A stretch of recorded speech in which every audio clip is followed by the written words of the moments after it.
झारखंड का खूंटी जिला, ऐसे तो खूंटी जिले को हॉकी का नर्सरी के रूप में भी जाना जाता रहा है। खूंटी के साथ साथ सिमडेगा, गुमला के कई ऐसे बच्चियां हैं जो अंतर्राष्ट्रीय स्तर पर अपनी प्रतिभा को निहारने का काम किया है। लेकिन अगर खूंटी जिले की बात की जाए तो खूंटी की एक बच्ची है निक्की प्रधान, जिन्होंने झारखंड का ही नहीं देश का भी मान सम्मान बढ़ाने का काम किया है और आज अंतर्राष्ट्रीय स्तर पर वो मैच खेलती है। हालांकि जिले में कभी अंतर्राष्ट्रीय मैच हुए नहीं और इसी को देखते हुए राज्य सरकार ने यहाँ के होनहार बच्चों के लिए अंतर्राष्ट्रीय हॉकी स्टेडियम का निर्माण कराया है।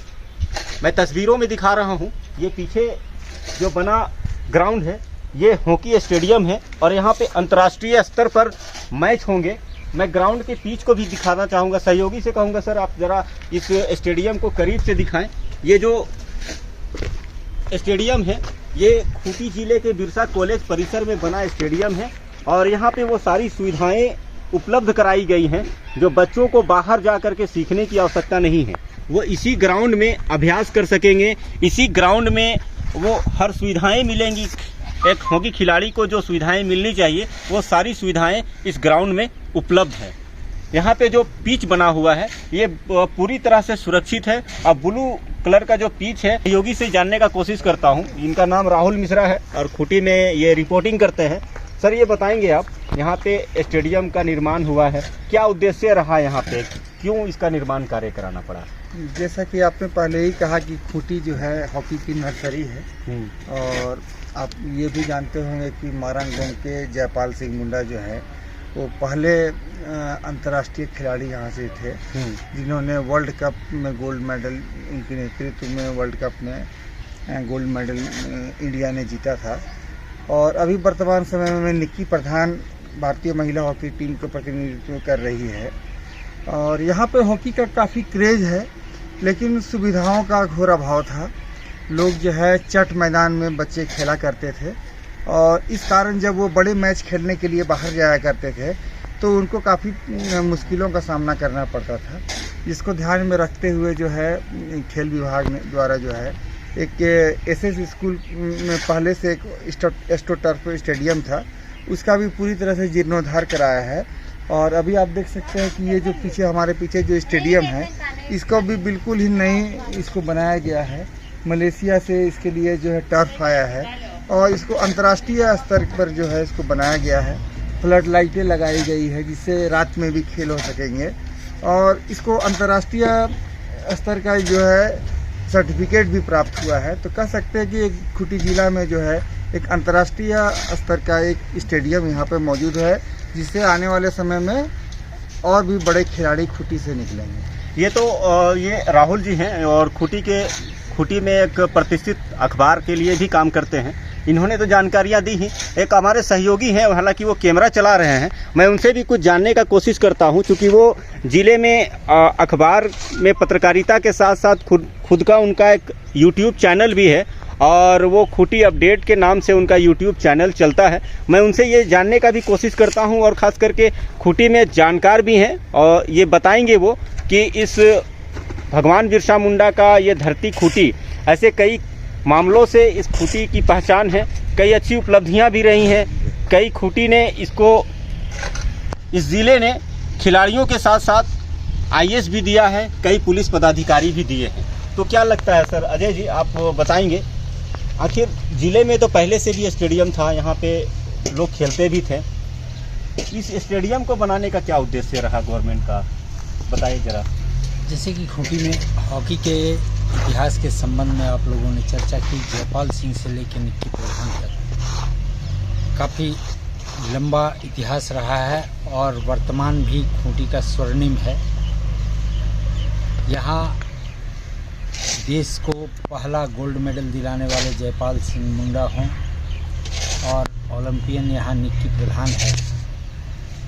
पहले तो निक्की प्रधान का सर आपने नाम लिया, निक्की प्रधान से ही शुरुआत करेंगे, क्योंकि जैसा हम भी जानते हैं, आप भी जानते हैं कि वो बहुत गरीब परिवार से बिलोंग करती हैं और वो बांस की टहनी या फिर उसका जो लोकल भाषा में कहते हैं कि उसका गुटका से उस बच्ची ने खुद का करियर बनाया और आज राष्ट्रीय स्तर पर मैच खेलती है। तो उसके बारे में कुछ संक्षिप्त में बता देते तो शायद लोगों को जानकारी होती। देखिए, देश के इतिहास में देखा जाए तो जितने भी महान लोग रहे हैं, चाहे वो खिलाड़ी हो या लीडर्स, अधिकांश लोग गांव से आते हैं और वो सफलता को हासिल करते हैं।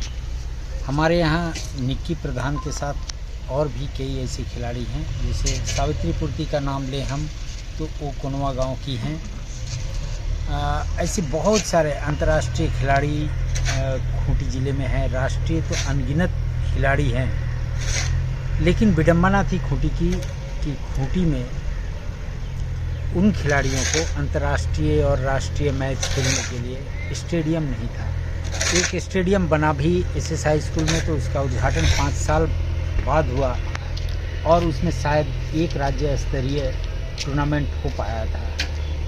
लेकिन अब उस स्टेडियम का भी जीर्णोद्धार किया गया है और ये स्टेडियम नया बनकर तैयार हुआ है, जिसको अंतर्राष्ट्रीय स्तर पर मान्यता प्राप्त है। तो हमको लगता है कि अब गांव में जो हॉकी का खेल होता है, वहां से भी लोग निकल के आएंगे, अच्छे खिलाड़ी बनेंगे। हॉकी के संबंध में एक चीज़ ज़रूर कहना चाहेंगे कि यहाँ के गांव में काफ़ी हॉकी का महाकुंभ लगता है। किसी भी गांव में अगर टूर्नामेंट आयोजित होता है तो 150 से 200 टीमें आती हैं, लेकिन उनका लक्ष्य होता है बंडा या खस्सी, उसी को लेकर के खेलते हैं। लेकिन आज भी गांव में वो खिलाड़ी, गांव के जो प्रतिभावान खिलाड़ी हैं, वो कैसे राष्ट्रीय और अंतर्राष्ट्रीय स्तर पर पहुँचे, उसका रास्ता क्या है ये उन्हें पता नहीं है। सरकार को चाहिए कि जो डे बोर्डिंग सेंटर आज है, जो खिलाड़ियों का पहला सीढ़ी है आगे बढ़ने का, उस डे बोर्डिंग को बेहतर किया जाना चाहिए और भी डे बोर्डिंग स्कूल खोलना चाहिए और बच्चों को हॉकी का प्रशिक्षण देना चाहिए। आज जो हॉकी मैच होता है, एक टीम में 16 साल का भी प्लेयर होता है, 50 साल का भी प्लेयर होता है। तो बताना चाहिए कि सब जूनियर, जूनियर और सीनियर टीमें का उम्र वर्ग क्या होना चाहिए, ये लोगों को परिचर्चा में अगर चाहिए। देखा जाए तो जिले में तो स्टेडियम भले ही बना दिया गया हो, लेकिन आज भी यहाँ पे बहुत सारी ऐसी सुविधाएं नहीं हैं जो बाहर के अगर खिलाड़ी यहाँ पर आए तो उन्हें वो सुविधाएं शायद ना मिल पाए। कुछ और करने की आवश्यकता है ताकि लोकल। अभी तो हम लोग देख रहे हैं कि बगल में इसके लिए गेस्ट हाउस शायद बना हुआ है ना। लेकिन हम खूंटी की हॉकी की बात कर रहे हैं। खूंटी के प्रतिभावानों को फोकस करके ये स्टेडियम बनाया गया है। अगर ऐसा नहीं होता तो शायद अन्य जिलों को भी प्रायोरिटी दिया जाता, क्योंकि खूंटी में खिलाड़ी हैं, उनको भी मौका मिलना आप गांव-गांव, देहात घूमते हैं सर, और आपको ये शायद ज़्यादा जानकारियां भी होंगी कि दूरस्थ इलाकों के बच्चों में ज़्यादा प्रतिभा देखने को मिलता है, लेकिन उन्हें शायद प्रशासनिक उदासीनता कहें या फिर लोगों की पहुँच। उसी की बात कर रहा हूँ। डे बोर्डिंग सेंटर जो है वो अगर क्रियान्वित गाँव में अच्छे से है तो बच्चे वहाँ खेलने जाएंगे, और जब बच्चे वहाँ खेलने जाएंगे तो खेल एक ऐसा चीज़ है जिसके माध्यम से शिक्षा का भी विकास होगा। क्या वैसे बच्चों को यहाँ पे लाने के लिए किस तरीके से हम लोगों को या फिर प्रशासनिक स्तर से मेहनत करने की आवश्यकता है या फिर जागरूक करने की आवश्यकता पड़ेगी? क्या डे बोर्डिंग सेंटर खोलना पड़ेगा गाँव-गाँव में, हर जगह, हर इलाके में एक एक बोर्डिंग सेंटर खोलना पड़ेगा। वहाँ से खिलाड़ी जिला स्तर पर आएंगे। और स्कूल में आज आप लोग को पता होगा कि अब हॉकी को प्रोफेशनल तरीके से देखने के लिए यहाँ टाटा कंपनी की सीनी टाटा ट्रस्ट भी काम करती है, जहाँ से बहुत सारे प्रोफेशनल खिलाड़ी निकल रहे हैं। तो इसको प्रोफेशन से भी जोड़ने का है। हम गांव में बार बार इसलिए कह रहे हैं कि गांव में हॉकी के बारे में लोगों को प्रशिक्षण देना चाहिए कि वो कैसे आगे जाएं, क्योंकि बच्चे अगर खेलेंगे तो उन्हें ये पता चलेगा कि हमको राष्ट्रीय और अंतर्राष्ट्रीय प्लेयर बनने के लिए हमको अंग्रेजी भी शायद बोलना पड़ेगा या थोड़ा पढ़ना पड़ेगा या मैट्रिक तक की पढ़ाई जरूरी होगी। तो हॉकी खेलने के लिए बच्चे पढ़ने लगेंगे। तो जो हमारा YouTube चैनल जो देख रहे हैं, जो भी गांव के आदिवासी बच्चे जो देख रहे होंगे, वो लोग तो शायद हमारी भाषाओं को शायद नहीं भी जान पा रहे होंगे, तो मुंडारी में कुछ कहेंगे क्या उन बच्चों को? सब लोग जान रहे हैं। आज हॉकी के संबंध में मुंडारी में कुछ कहने की ज़रूरत नहीं है। नहीं, मैंने आपसे इसलिए कहा चूँकि आप ज़्यादातर गांव घूमते हैं, वैसे जगहों तक भी आप गए हैं जहां तक शायद वो बच्चे शहर को नहीं देख पाए हैं, मोबाइल में ही चीज़ों को वो देखते हैं। क्योंकि हम लोग यूट्यूब में हैं और यूट्यूब हमारे जो भी गांव वाले हैं, भाई बंधु जो देख रहे हैं, उनको आप क्या कहेंगे? उनसे यही कहेंगे कि जब कोई भी नेता गांव में भीड़ जमा करने के लिए हॉकी का टूर्नामेंट कराते हैं तो उस नेता से कहना चाहिए कि आप यहाँ डे बोर्डिंग खेल सेंटर खोलिए और हम लोग को जिला और राष्ट्रीय स्तर पर कैसे पहुँचे, राज्य स्तर पर कैसे पहुँचे, ये बताएं। उन नेताओं से पूछना चाहिए। आज के जितने राजनीतिक वरिष्ठ पत्रकार है अजय कुमार शर्मा के नाम से ऐसे ही लोग जिले के लोग जानते हैं और इन्हें विभिन्न क्षेत्रों में कार्य करते हुए भी इनकी पहचान है। खास करके पत्रकारिता के अलावे समाज सेवा से भी जुड़े हैं और गांव देहात में इनका एक खुद का क्षमता है कि गांव में सिस्टम अगर कुछ नहीं कर पा रहा हो, प्रशासन अगर वहां तक पहुंच नहीं बनाई हो, तो ये अपने संस्था के माध्यम से वहां तक अपनी पहुंच बनाते हैं और लोगों से ये अपील करते हैं कि गांव समाज में जो बिगड़ी माहौल है, जो बिगड़ी व्यवस्था है, उसमें कैसे सुधार लाया जाए। हालांकि ये अपने बोरी बांध कॉन्सेप्ट लेकर के गांव तक जा रहे हैं और जहां पे पानी की उपलब्धता नहीं है वहां बोरी बांध के माध्यम से ये अपने गांव, जो भी गांव समाज के लोग हैं, वो बोरी बांध के जरिए गांव में पानी की व्यवस्था करा रहे हैं। साथ ही अभी इन्होंने एक लेमन ग्रास का कॉन्सेप्ट लेकर के चला है। अजय जी, आप जरा एक बार फिर से आएंगे। अभी मैंने लेमन ग्रास की चर्चा कर दी, तो आप ये बता ही दीजिए कि आखिर लेमन ग्रास को लेकर के आप इतना उत्साहित क्यों हैं?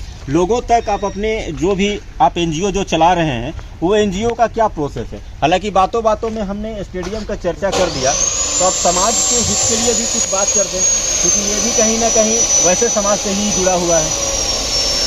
देखिए, एक बात ठेठ भाषा में है, पैसा कमी बुद्धि कमी। पैसा अगर आ जाएगा ना तो गांव के लोगों का भी मशीन को बंद कर। किन्हीं कारणों से रुक गए थे, बताएं क्या बोल रहे थे? देखिए, ये जो लेमन ग्रास की खेती है, इससे बहुत सारी चीज़ें जुड़ी है। पिछले 32 सालों से यहाँ के गांव के लिए काम कर रहे हैं और काम करने के बाद आज तक गांव का विकास नहीं हुआ। खबरें लिखे, नेता बन करके काम किए, लेकिन विकास नहीं हुआ। अंत में ये एक मूल्यांकन किया गया कि आखिर विकास आदिवासी इलाकों का कैसे होगा। तो एक बात तो समझ में आया कि यहाँ के आदिवासियों से बड़ा इंजीनियर, वैज्ञानिक और डॉक्टर आदिवासियों से बड़ा कोई नहीं है। सर, ऐसे पत्रकार के नाते भी आपने कहा कि खबरें आपने नहीं आपकी बातों को रोक रहा हूं मैं, लेकिन आपकी भी सुनेंगे आप, जो भी हमारे यूट्यूब जो देख रहे हैं वो आपको सुनेंगे जरूर। लेकिन आपने कहा कि गांव की विकास नहीं हुई, आपने कई बार खबरें भी लिखी, लेकिन फिर भी प्रशासन के कान तक जू नहीं रहेगा। तो आखिर क्या खूंटी का भौगोलिक गतिविधि ऐसा है या फिर प्रशासन गाँव तक नहीं जाना चाहता है? आपको बता रहे हैं कि अगर इस इलाके का विकास करना हो तो वो विकास कैसे होगा, ये पूर्वज यहाँ के बोल के गए हैं। वो 3 शब्द हैं, जल, जंगल, जमीन। इन 3 शब्दों का राजनीतिकरण हुआ है। अगर जल, जंगल, जमीन के लिए सही मायने में नेता लड़ाई लड़ते हैं तो आज तक बता दीजिए कि जल के लिए कितनी बार कचहरी मैदान में रैली हुआ। जबकि आज भगवान बिरसा मुंडा के गांव जहां राष्ट्रपति आ रही हैं, उनका गृह पंचायत का नाम बाड़ी निचकेल है। बाड़ी निचकेल में एक गांव है कुइल, जहां जाइएगा तो महिलाएं महीना भर नहीं नहाती है गर्मी के दिनों में, क्योंकि वहां पानी नहीं है। भगवान बिरसा मुंडा के गृह पंचायत में अगर पानी की इतनी बड़ी समस्या है, यहाँ लोग सुबह मुर्गा बांगता है तो पानी लेने 3 किलोमीटर दूर जाते हैं और गड्ढे से पानी छान कर लाते हैं। जब जल, जंगल, जमीन विकास का मापदंड है तो सबसे पहला काम जल के लिए करना चाहिए। इसलिए हमने बोरी बांध की शुरुआत की। हमने खूंटी जिले में, सिमडेगा जिले में और बरही में जाकर के लोगों को इसके बारे में बताया। उसके बाद दूसरा आता है जंगल। जंगल का प्रबंधन होना चाहिए। आज जंगल कट रहे हैं, लकड़ियों की तस्करी हो रही है। लोग पेट भरने के लिए, बच्चों के पेट भरने के लिए जंगल से जलावन काटते हैं, 25 किलोमीटर दूर लेकर के आते हैं और 100, 200, 300 रुपये में बेच के जाते हैं। वो अपने पेट भरने के लिए अपने जीवन को नष्ट कर रहे हैं। चलिए, जंगल का संरक्षण जरूरी है। और सरकार ने जो वनधन विकास समिति बनाया है, जिसके माध्यम से, और केंद्र सरकार ने, जनजातीय मंत्रालय ने जो 70 वनोपज का MSP तय किया है, उसके हिसाब से वनोपज की खरीद होनी चाहिए। अगर 70 वनोत्पाद की बात करें, सिर्फ एक वनोत्पाद कहा जाए तो 20 करोड़ का प्रति साल यहाँ साल का बीज, सखुआ का बीज सड़ गल के बर्बाद होता है, सिर्फ प्रबंधन के नहीं होने के कारण, सही प्रबंधन के। चलिए, आपने तो सर चीजों को सही बताया, मैं और हम लेमन इसको ग्रास पे आ रहा हूं। राजनीतिकरण और मैं सिस्टम पे सवाल हम और आप नहीं उठा सकते हैं। बस हम लोग ये चर्चा कर रहे हैं। लेमन ग्रास पे आ रहा हूँ। नहीं, सही है। बस मैं आपने बोरी बांध को बता दिया, लेकिन एक गांव बता रहे हैं, दिल्ली सूद एक गांव है जो झारखंड अलग होने के बाद नक्सल और पीएलएफआई के जद में रहा। 4 दिन पहले मैं उस गांव में था। वहां का 25 एकड़ जमीन जहां पिछले 25 सालों से हल नहीं चला है। ऐसे खाली जमीन, बंजर पड़े जमीन, पथरीले जमीन, अनुपयोगी जमीन, ऐसे जगहों पर हम लोग लेमन ग्रास की खेती करा रहे हैं, जिसको सिंचाई की ज़्यादा ज़रूरत नहीं है। अगर लेमन ग्रास की खेती 1 से 2 एकड़ में कोई किसान करता है, ऐसे बहुत सारे ज़मीन झारखंड में पड़े हैं, तो हर आदमी का इनकम 8 से 10 हज़ार रुपये महीने का होगा। गांव में अगर 10 हज़ार रुपये आदमी कमाएगा ना, तो गांव समृद्ध हो जाएगा, और जब गांव समृद्ध होगा तो देश ऑटोमेटिक समृद्ध हो जाएगा। अभी आपने नक्सल की बात करी, तो आप वैसे जगहों पे तो करें, मैंने पहले भी बताया अपने दर्शकों को कि आप वैसे जगहों पर भी जाए हैं, पहुंच बनाए हैं, जहां अभी भी जाते ही हैं, जो वाकई नक्सल प्रभावित तो है ही, नक्सलियों का गढ़ भी माना जाता है। तो वैसे जगहों में आपका संस्थान, ऐसा मैं प्रचार नहीं कर रहा हूं इनका संस्थान का, क्योंकि मैंने नाम नहीं बताया, लेकिन ये गांव तक अपनी पहुंच बनाए हैं और विभिन्न मामलों से गांव वालों के बीच में उन्हें लाभान्वित करने की जो पहल है वो काफ़ी सराहनीय है। सर, ये बताएंगे, वैसे लोग जो आज हथियार लेकर जंगलों में घूमते हैं, कई बार तो रास्ते में मिल भी गए होंगे, शायद धमकाते भी होंगे, तो वैसे लोगों को हथियार छोड़ने, या फिर जो बोरी बांध जैसे कॉन्सेप्ट हो गया, पानी लोग मिल रहा है, लेमन ग्रास हो गया, समय लगता है 2 महीना 3 महीने का या 5 महीने का जो भी फसल होता होगा, तो वो लोग उससे जुड़े, इसको लेकर के आपकी संस्थान जो है, या फिर एज ए समाज सेवी के तौर पे, पत्रकार के तौर पे, कैसे उन लोगों को सर आप अपने स्तर से जागरूक? देखिए, ऐसा है कि अभी जहां हाल में 3 IID मिला था, कोरा का पहाड़ जो ट्राई जंक्शन है, वहां खड़ा होते हैं तो एक तरफ चक्रधरपुर और एक तरफ सरायकेला और एक तरफ खूंटी नजर आता है। अगर तोतकोरा और कुदागा जैसे गांव में रहे ना, तो वो नक्सली क्या, अगर हम भी उस गांव में रहते तो हम भी बंदूक उठा लेते। जो व्यवस्था है, बंदूक उठाने की बात नहीं की मैंने, उनको वो परिस्थितियां जो है, तो उस परिस्थिति से लोगों को निकालने के लिए एक ही चीज है कि उन गांवों का विकास कैसे हो।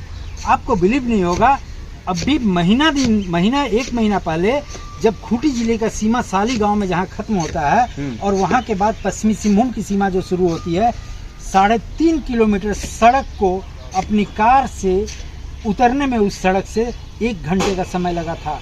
कब कार खाई में चला जाए पता नहीं। उसके नीचे एक गांव है नवादा, जो भालूपानी पंचायत का एक गांव है, और उस पंचायत में वहां जा कर के नवादा गांव में हम लोग गांव वालों के साथ बैठक किए, और उसका असर ये हुआ कि ट्राई जंक्शन के तीनों जिले के लोग, अभी गांव के लोग बैठना चाह रहे हैं, वो लोग भी विकास चाह रहे हैं।